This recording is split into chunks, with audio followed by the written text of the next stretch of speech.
Hello, my friends, and welcome back. Thank you very much for being with me again today. Well, Putin issues formal demand to end Ukraine war after meeting with Trump. So, according to Fox News, Putin issued these demands to the United States of America and says, we want this, we want this, and we want this, and we want this. What the demands do you think you are? Remember, they're called demands, not terms. Why? Because it comes from Fox News. That's the first topic. The second one, I just finished a video with Zelensky's desire to meet Putin to talk territories.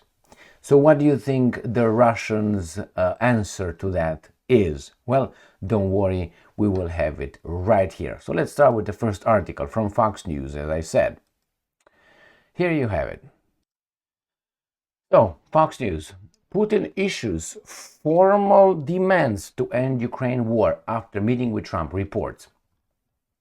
Russian President Vladimir Putin made his demands clear on what it would take for him to cease military operations in Ukraine when speaking with President Trump in Alaska less than 1 week ago, reports confirmed Thursday.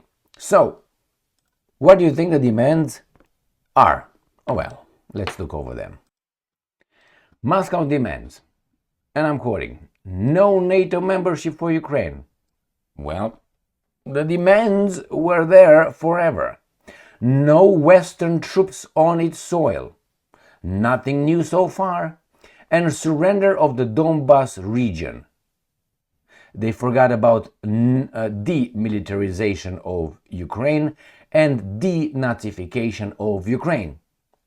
Were formally delivered to Washington on Friday, according to sources familiar with Kremlin's negotiations. The report also claimed that Putin would agree to freeze the front line where it currently stands in Kharkiv and Zaporozhye. So only in Kharkiv and Zaporozhye. There is right here, only in Kharkiv, right here and right there. And in Zaporozhye, right here. So that's where he agrees, only here. The Donetsk, no, there's not frozen, and in Luhansk it's already done, supposedly. And you have here Kherson. They still have to take over this, if this is according to these guys. And relinquished some territory it has captured in Kharkiv, Sumy, and Dnipropetrovsk regions. So Kharkiv, right here, Sumy, right there, little things, and Dnipropetrovsk. Why? Because they entered Dnipropetrovsk a little bit, supposedly right here. This is Dnipropetrovsk, this is Zaporozhye, this is Donetsk. Got it? The demands. Are you surprised? Are you surprised about the demands? Fox News could not independently verify the update to the negotiations, though it is an apparent shift from 2024 demand by Putin, who said Kiev would need to hand over all 4 regions and Moscow illegally annexed on including Tarala. But where is the rest? Where is, though, the denazification? Do we have that? No. And then let's see what the Russians agree with or disagree with. Zelensky ready to discuss territory with Putin.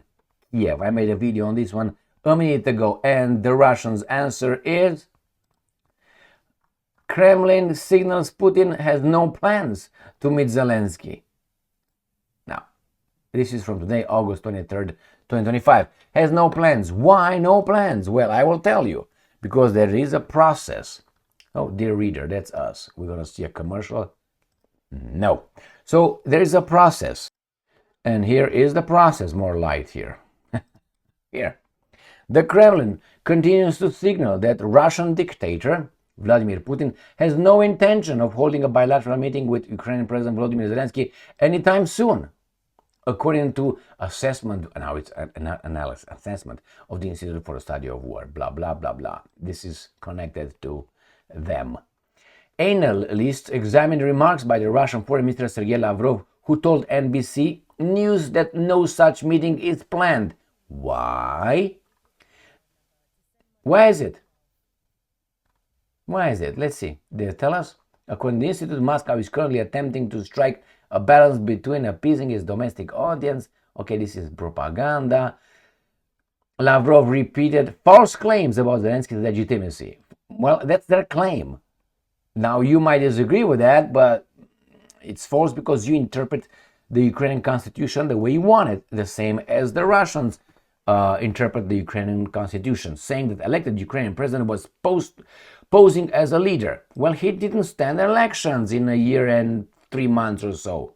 Moscow used this narrative to justify the war and deflect blame for... No, that's a lie, Institute for the Study of War. That's not what Russia justified to justify the war.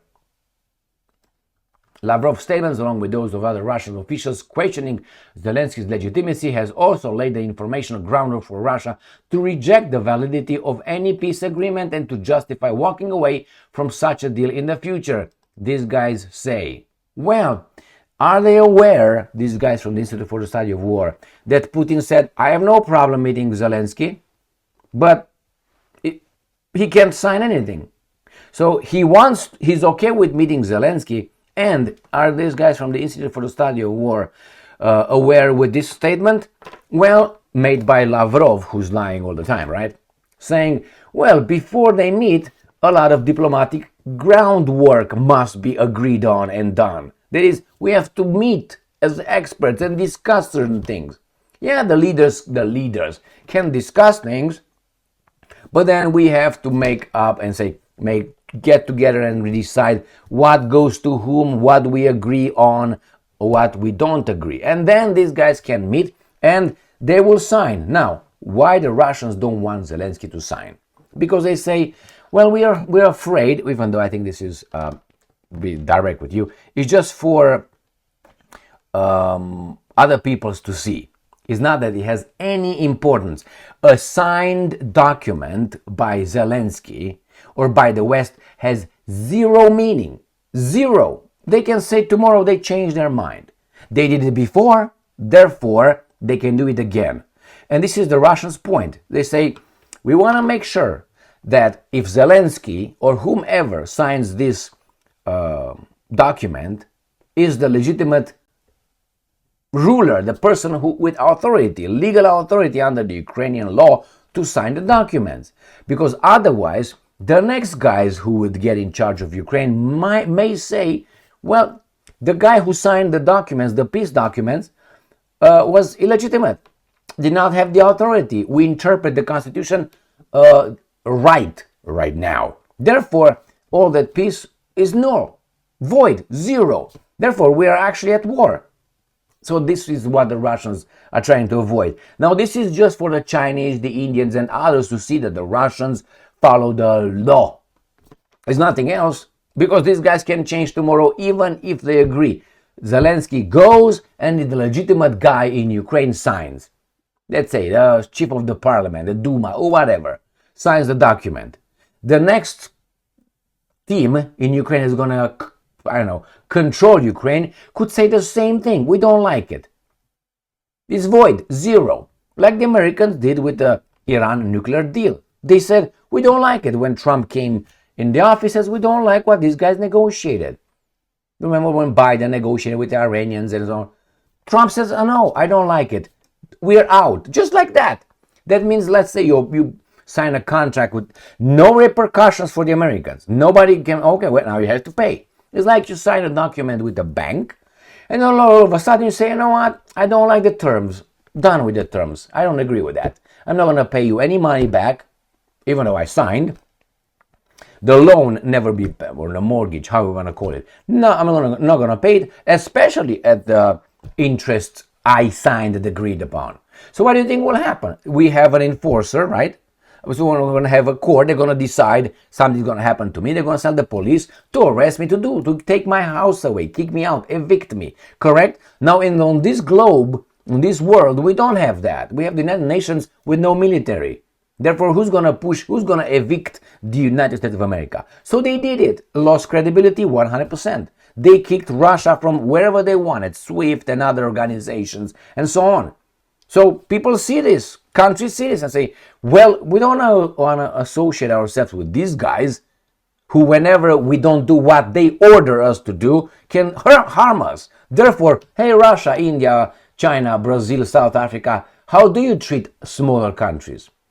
That's why the Russians want to make sure, even though it would not matter, nothing will change. Even if it's the legitimate guy signing today, tomorrow they can say, well, made a mistake. Zelensky said this about the Minsk agreements. The Minsk agreements were signed by Ukraine. The Minsk Agreement 2 were signed by France, by Germany, with as guarantors. The Minsk Agreement 1 was Poland involved as well. So what happened? When Zelensky came in place, he got elected, he came and said, I don't like anything about the Minsk Agreements. Nothing, zero. So then what happened? The war broke out because the Russians could not stand it.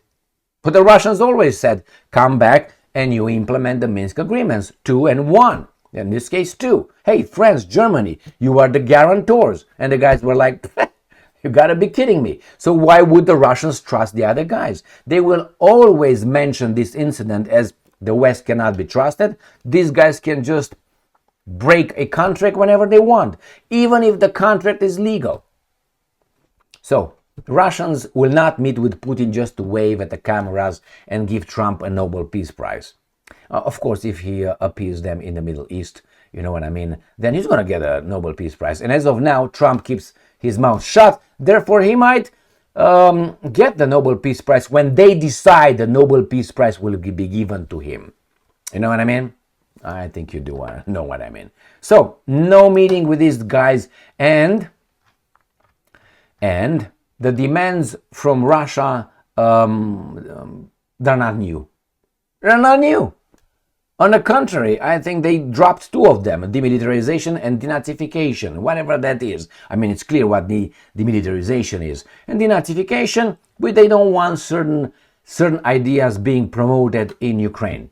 And if you say, well, there's censorship, go to Germany and figure out how those ideas are, or not over ideas.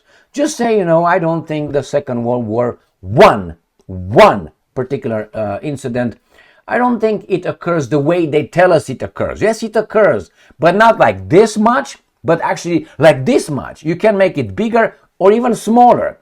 It's like carved in Moses' laws, in stone, in rock, supposedly by God. You know what I mean? So the same. Censorship. See how these guys treat the Russian media in Europe. All right. Here is, my friends. The Russians will not meet with these guys until they have written on the paper. And it is for us to see so they can use it in the future.